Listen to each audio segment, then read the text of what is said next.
What's up, One on Hip Hop? Jamel Lamar. Welcome to another episode of Hip Hop Eats, where we interview and sit and chop it up with some of the world-renowned hip hop chefs and restaurants right here. So today we are sitting with somebody that's very dear to me because I used to go eat at his restaurant all the time out in South Street Seaport. Whoever been out to South Street Seaport and stopped at Fresh Made Daily knows this man. I'm talking about the one, the only, the champion. I'm talking about Chef Mo. What's going on, brother? Hey, man, how you, man? Man, I'm happy you are here. Thanks I'm happy that you on the show, man. I appreciate it. Man, listen, thank you for coming to show us, man, what it is to dib and dabble in the kitchen real quick, man. Now I know the world right now is already like, oh, what is Chef Mo gonna do in this kitchen? So what are you gonna do for us today in the kitchen? Well, today is just something simplistic, something that I like to do, traveling rice bowl. The concept behind this whole thing is very simple.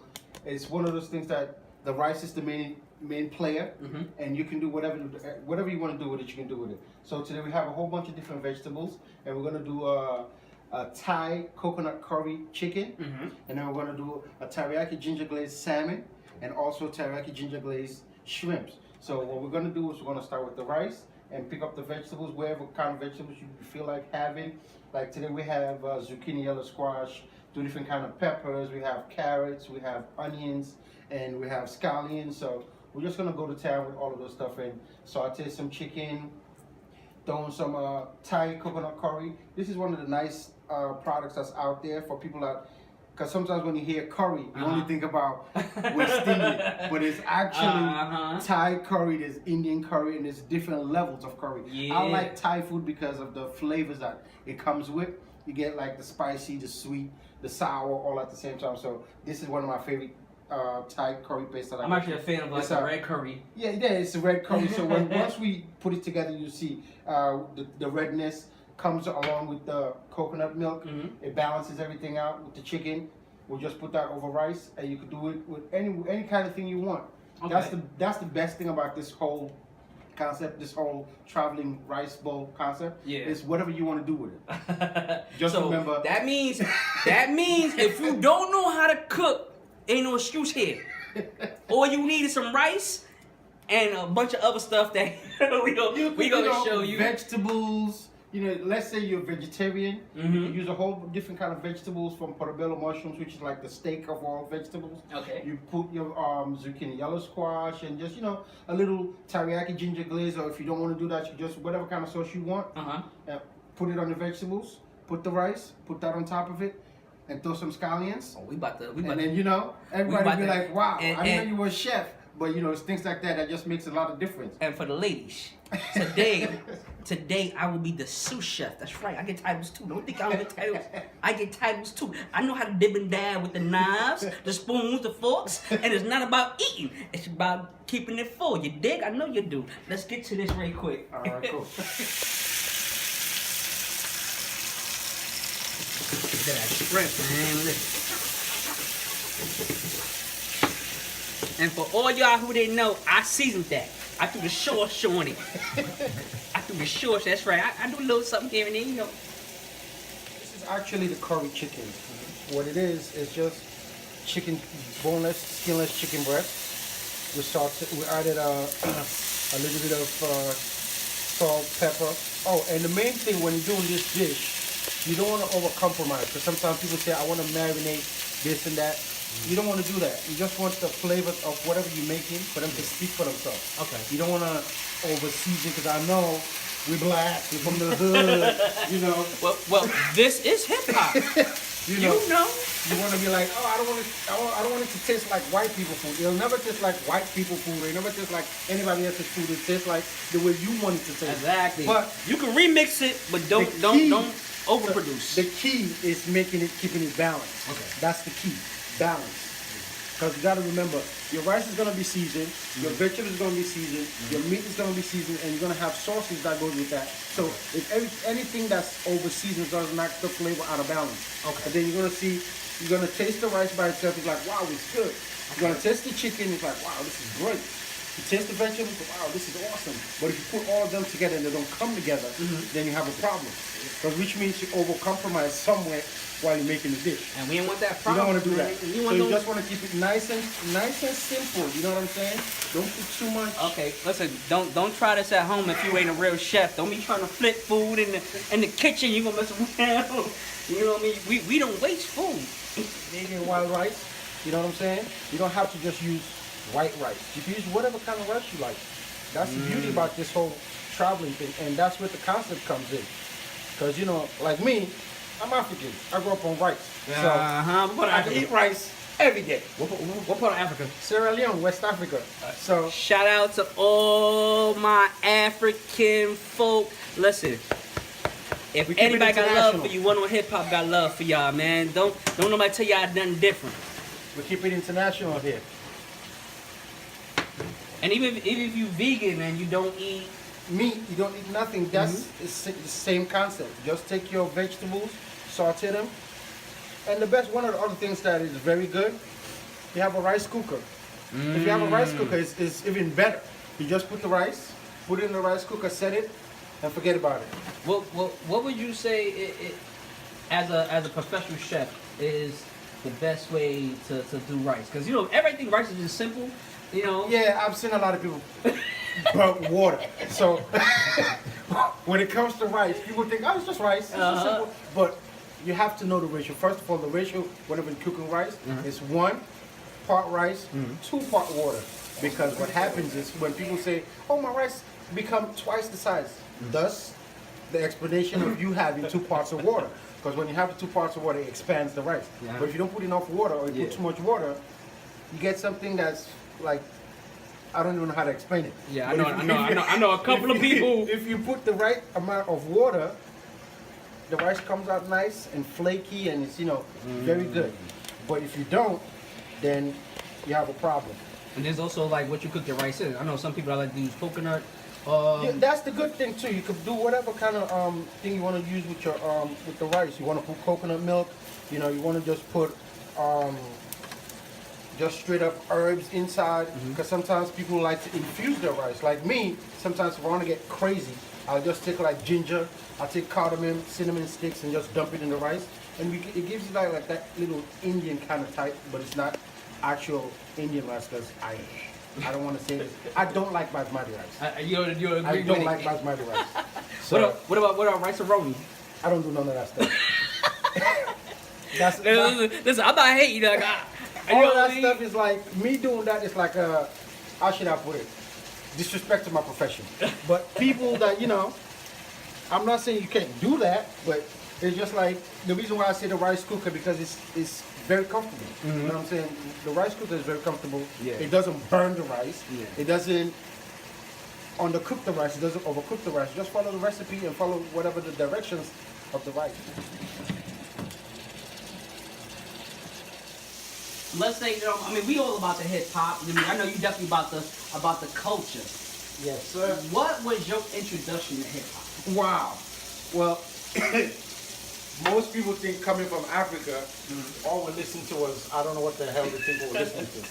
But I was born in the 70s and I grew up in the 80s. So one of my first exposure to hip hop was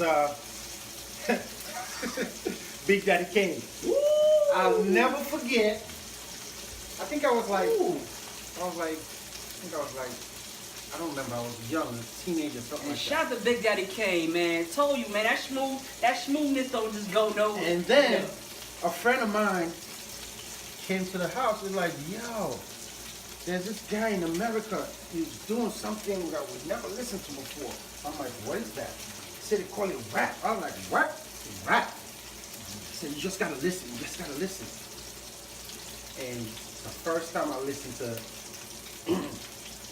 Big Daddy Kane, I was like, wow, people actually can do this? People actually make music like this? So you are one of like the original fans. Like you were there when it really like began, and you was actually overseas. Oh yeah. So you were, even though like you were in America, you still transitioned with and went through the evolution of it. Yeah, man. So it's like from then, I just started opening my ears to everything. From Big Daddy Kane to Kumo D to Public Enemy, all of those cats. And it got to the point where, I don't know, most people that are my age remember this. There was a collaboration song that came out back in the 80s. It's called Self-Destruction. Oh yes, classic.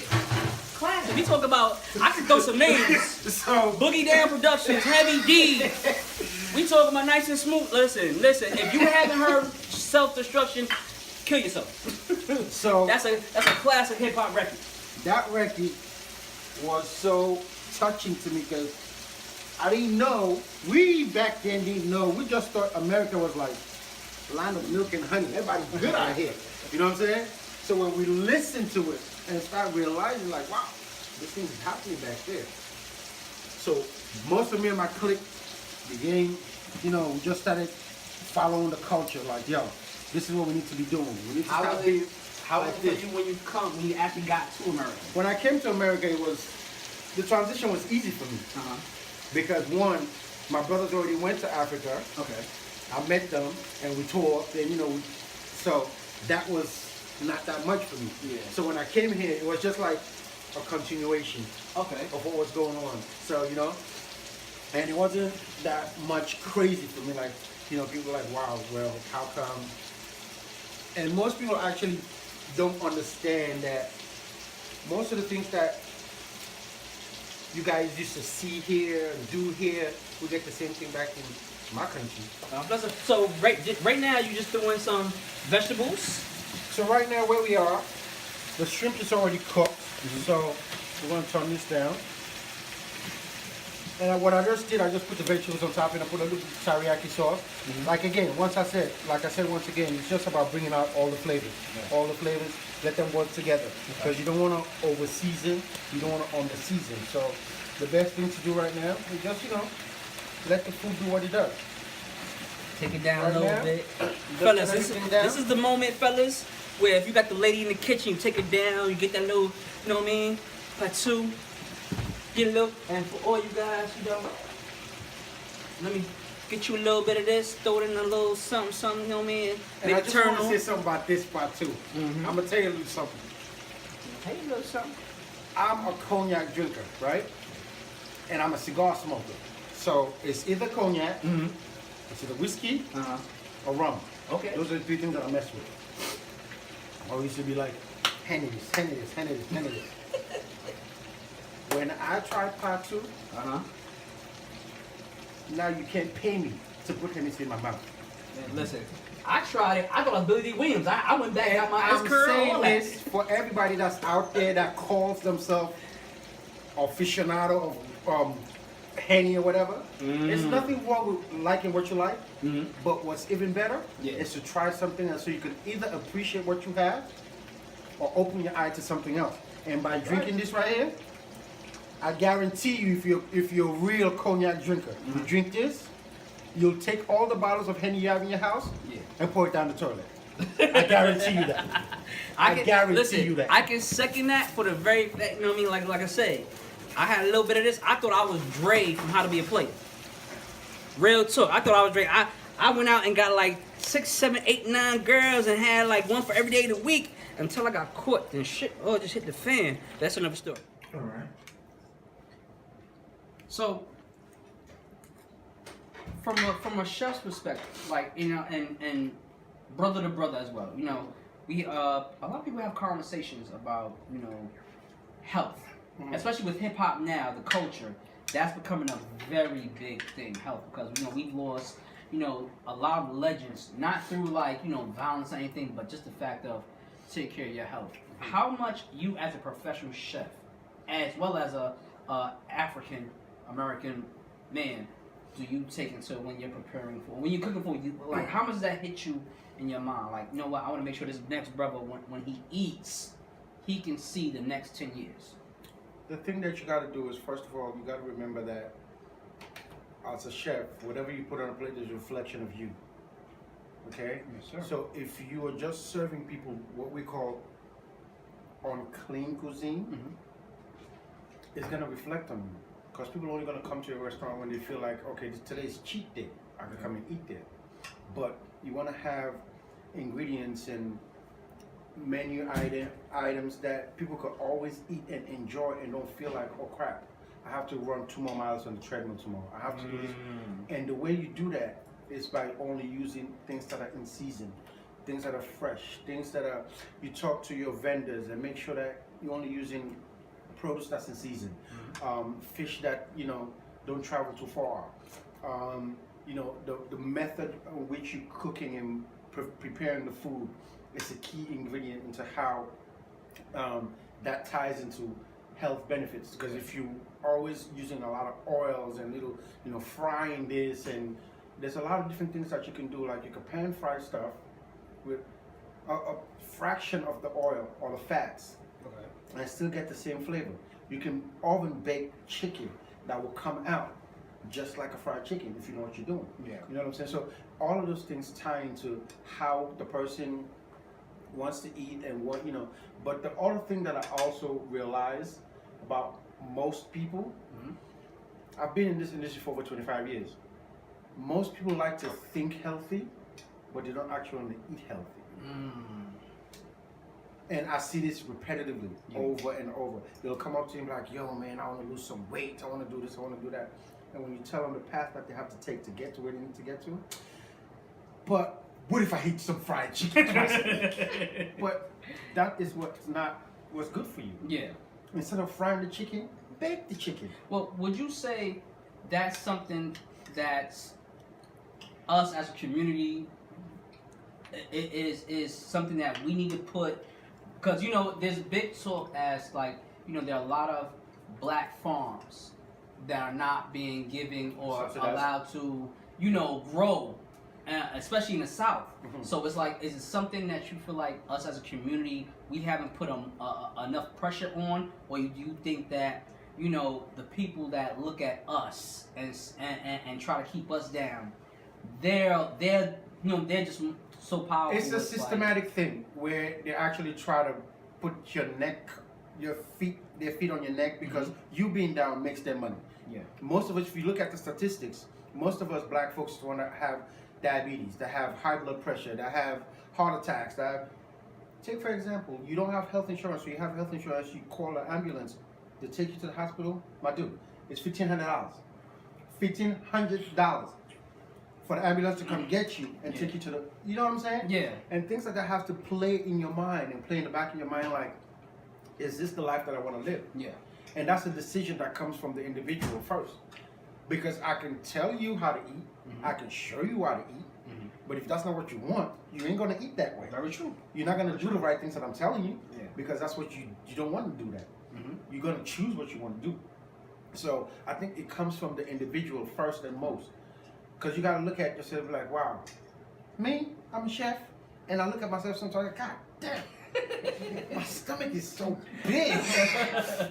And my daughters be like, damn, daddy, you gotta lose this. Poke me, man. You know what I'm saying? So I got the band around my waist. That's the little thing is right here, you know. So I choose, being an African, I love rice. Yeah. You know what I'm saying? I will eat rice every day. But is that good for me? No. It's not good for me. So what I choose to do now is, during the week, I eat a lot of grains. I eat quinoa.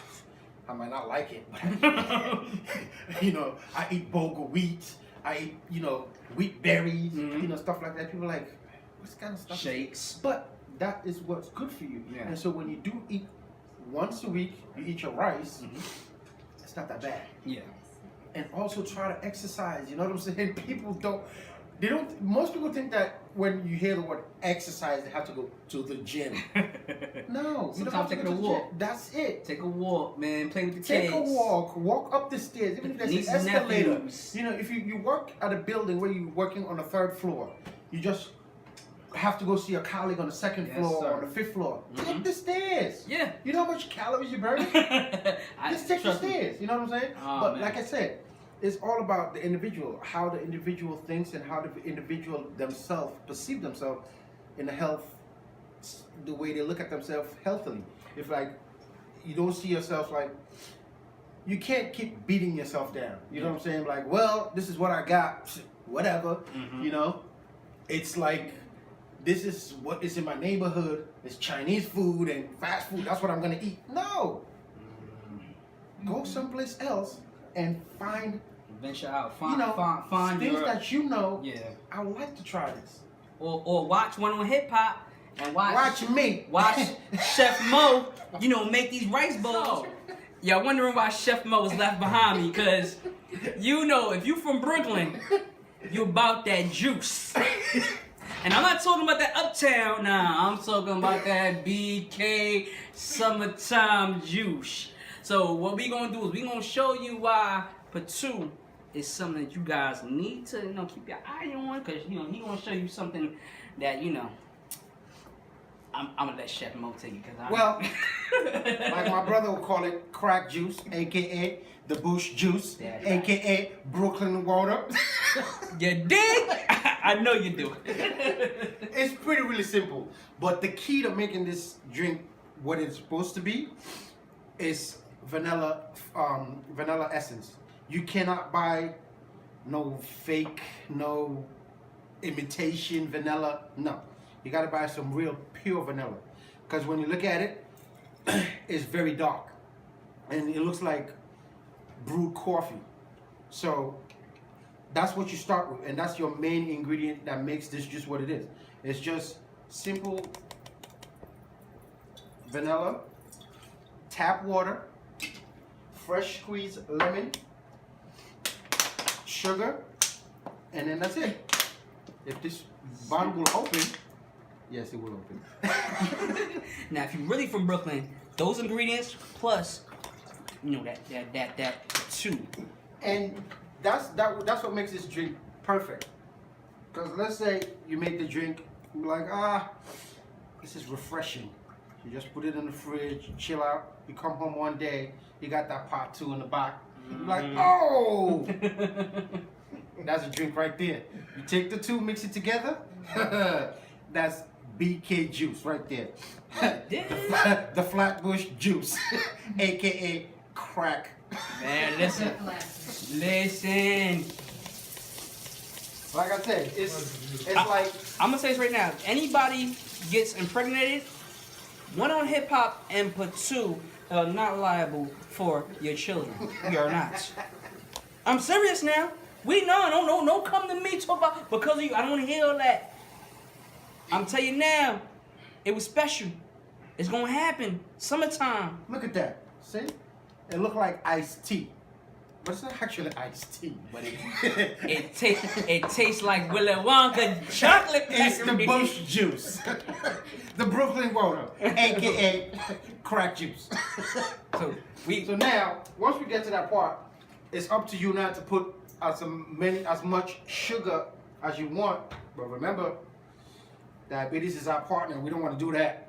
So you just want to put enough sugar to make it taste like it's good, but it's not sugary. It's not too sweet. It just comes off very refreshing. And one of those things that you can drink in the summer, just, like me, sometimes what I do, I have my rum, and I have this, and I have my stick, my cigar, that is. Do you prefer regular sugar or brown sugar? Well, cane sugar is better because it's not what's the word I'm looking for?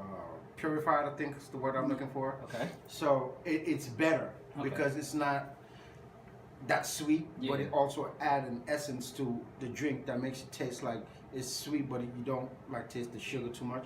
So once you get brown sugar, you get cane sugar is better, but that purified regular sugar, I don't like using it that much. So once you put the 3 together, like I said, it's very simple to make.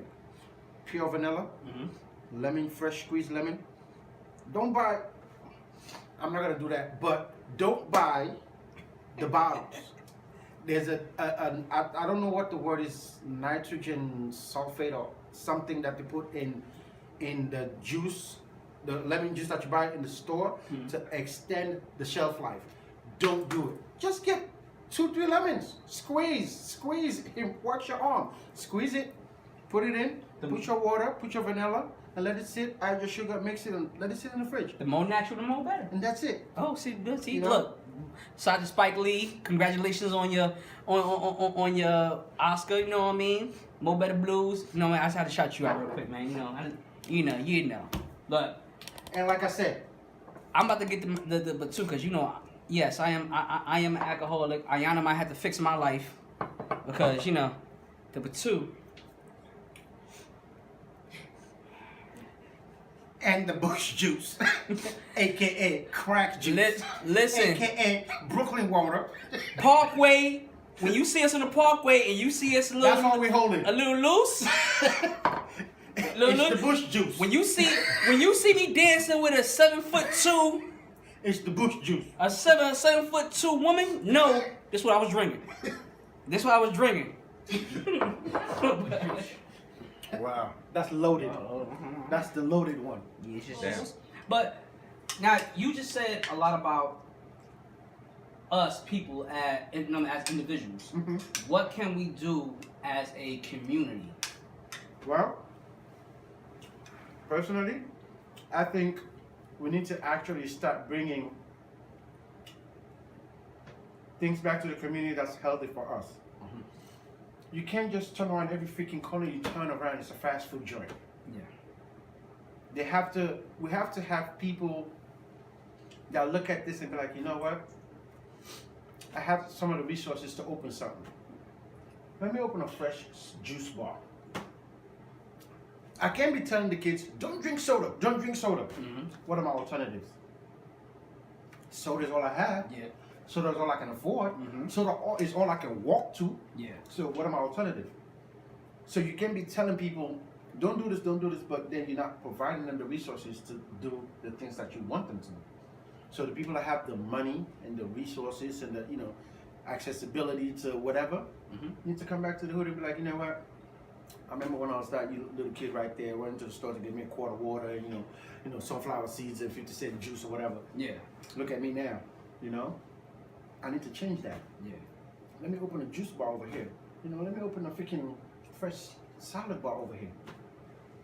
Just because I open that salad bar doesn't mean that people are gonna flock to it. Yeah. But if they start seeing the benefits, and I'm employing people from the hood, you know what I'm saying? I'm employing, I'm making this person see different things. I'm teaching this person, because you don't want to just always go into business thinking about making money.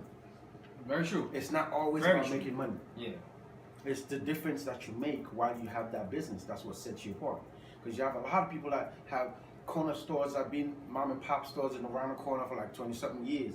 They're not making money. But the difference that they make in people's lives that come into that store every day is what makes them go every day like, I'm going back to work. Because they see the difference that it makes to the people's life that's around them. And until we start looking at it like that, I'm like, yo, I need to open a juice bar right here, man. I got 25K just sitting there. Instead of me just go buying a new watch for 25K, I can just open a store right here, It might not be making me money, just like that watch was not gonna make you money, because once you buy it, the value depreciates. Yes. You know what I'm saying? So Yes. why not investing in something that should look back and be like, you know what? My man did that. It goes back to us. We gotta start thinking about how we see ourselves. Okay. It's easy to point a finger at somebody else Yeah. than to actually get up and make a change. Because the easiest thing to do is to blame somebody else. The hardest thing to do is to look at yourself and make the change that you need to make as an individual. That's the hardest thing. And once you do that, everything comes apart. Everything just dig start, it. changing for you. I'm gonna dig it. So, you being a hip hop, I'm gonna say hip hop family. You've been in this part of this culture for extremely long, longer than you've been a chef. Yeah. If I'm gonna give you a few names, Mhm. give me something that you would cook for this hip hop. I don't want to say artist, but I'm gonna give you a few names. Mhm. So, let's say Nas. What would you cook for Nas? Or what do you see like this is Nas when it comes to eating this? This is Nas. Well, I look at Nas as a scrawny guy. No disrespect, bro. But it looks like somebody that's healthy. It doesn't necessarily mean that he eats healthy, but it just means that maybe he has a very high metabolism. Okay. So, somebody like that, you can give him basically anything that you want. But in the meantime, you also could give him something that's healthy. Yeah. Like instead of frying stuff, pan sear it. Instead of throwing something in the deep fryer, bake it. Grilling it, braising it. All of those things make a lot of difference. Instead of just doing fry, stay away from stuff like that. Introduce him to something that he never had before that could change his mind. You know what I'm saying? Like, wow, that dude made me this, but I never had it before. Okay. And also explain to him what the health benefits are. But Nas is one of those intelligent brothers that, he looks to try new things. Let me give you another name. Let's say Queen Latifah. Queen Latifah, what I would cook for Queen Latifah would be something more vegetable based. Like I'll do something like a grilled vegetable Napoleon. What it is just like you take zucchini or squash, whatever kind of vegetables you like. Yeah. Really, real nice. Bind it on top of each other. And get some nice fresh basil, tomato mozzarella. Put it on top of that and just sprinkle some virgin olive oil on top of it. It'll taste nice. It tastes refreshing. It tastes different. But she like it. But at the same time, it's healthy for her. Because I know she had ups and downs with weight. You know what I'm saying? She like, I normally see her, she like, oh, I'm, exercising, I'm doing this. So you want to keep her away from stuff that will take her back down that path. Okay. Okay. Let's take it out of artists for a second. Let's take it to DJs. Let's say cool DJ Red Alert. Yeah. What would you cook for cool DJ Red Alert? That's what's cool right there. Red Alert look like a guy that enjoys comfort food. It looks like somebody that enjoys comfort food. Nothing like too spectacular out there. So, like macaroni and cheese, you can also make macaroni and cheese healthy. Okay. By the cheeses that you use in it. Okay. The milk that you use to make the sauce. Yeah. And then, you use low-fat cheeses.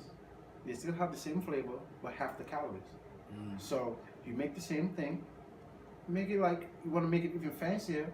You make the same thing, you just add some little lobster in it. Lobster mac and cheese. You give it to him, he will not even notice that you use low-fat cheese in it.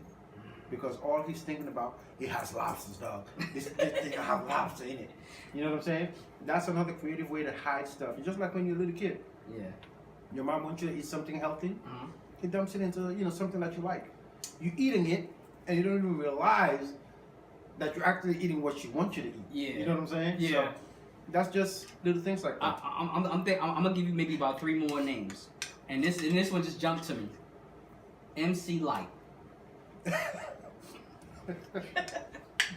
What would you cook for MC Light? Okay. MC Light. Huh? Okay. MC Light, I cook for her what they call it's called new soul food.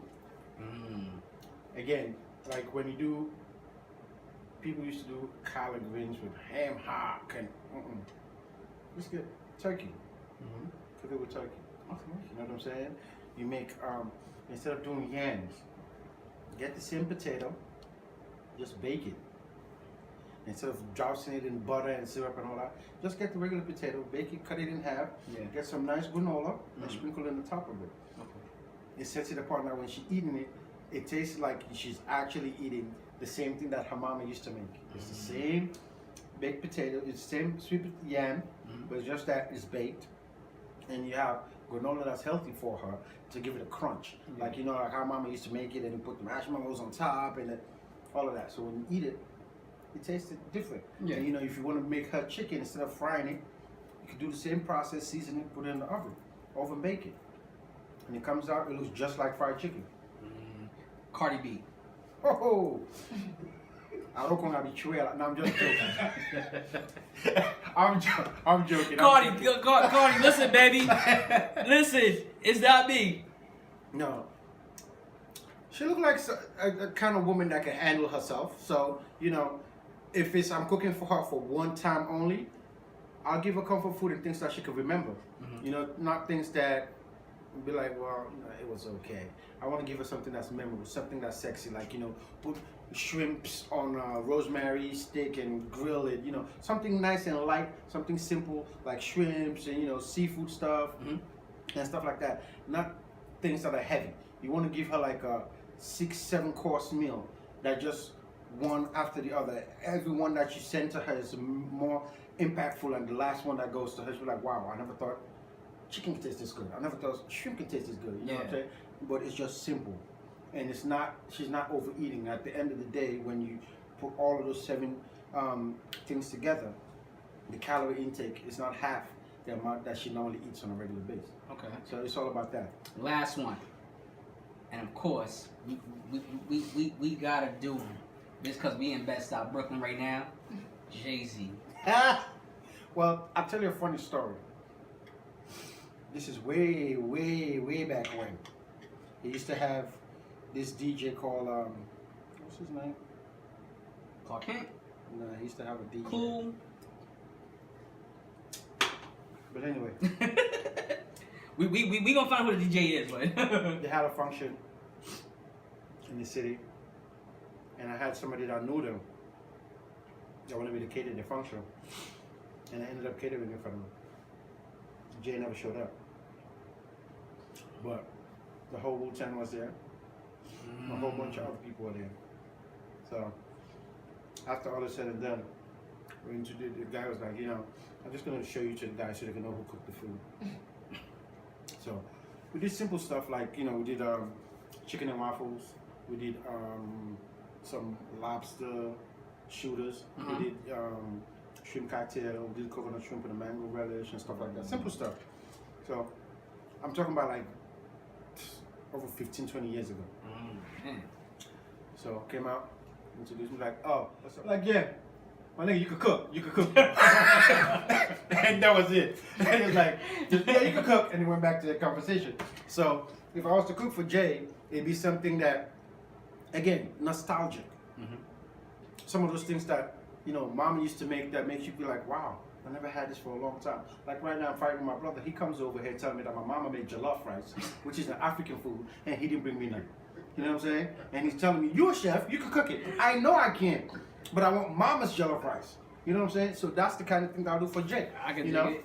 I can dig it. Well, One on Hip Hop, let's first thank Chef Mo for schooling us on how simple it is to keep it full. It's One on Hip Hop, Hip Hop Eats, Chef Mo. I'm Jamel Lamar, and tell them where they can reach you at, man. Well, actually, I'm working on 2 big projects right now. I'm opening a bigger restaurant that sits 200 and more, but we're gonna be opening in the 2.5 months. So once that is all set, I'll clue you guys back in with him and say, you can pass that information to you guys.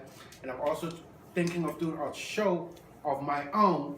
Once that project's kicked off the floor, we'll let you guys know. And then my Instagram is chef.mo. You can hit me up on chef.mo on Instagram, okay? And if you want to talk, you want to, you know, chop it up or whatever, you can reach me at that. Man, listen here. I'm gonna hit you up every day for for an order or something, man. Cause goddamn. Listen, One on Hip Hop, I'ma high at you. I'm about to eat. Goddamn, bro.